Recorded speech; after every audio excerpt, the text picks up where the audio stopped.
kommer lige om 2 minutter. Hvis der var noget, jeg ikke skulle have set.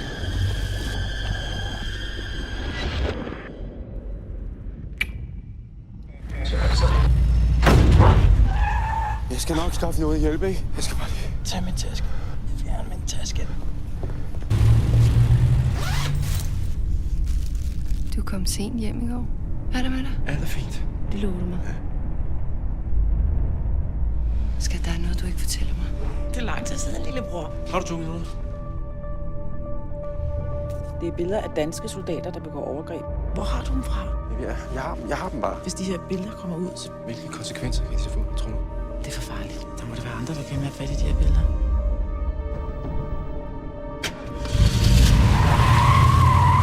Det var mig.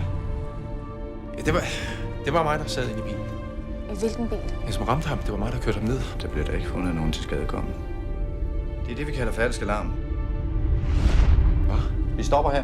Der er noget, du prøver at skjule for mig. Hey, Farvel. Er det militæret, der siger til jer, at I ikke må udtale jer om sådan noget?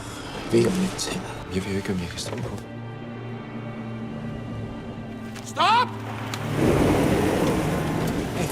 Ikke billederne. Tag det nu roligt. De er ude på at ødelægge mig, fordi jeg er ude på at ødelægge deres krig. Hvad laver du her? Hvad kommer der til at ske med ham, som tog dem? Er han bange for konsekvenser? Nina! Jeg siger ingenting. Det tror jeg, du gør. Jeg skal bare finde ham, der står bag alt det her. Jakob, sæt dig ned. Er du med i det her? At du siger, den eneste, du kan hjælpe, det er dig selv. Og det er du heller ikke særlig god til.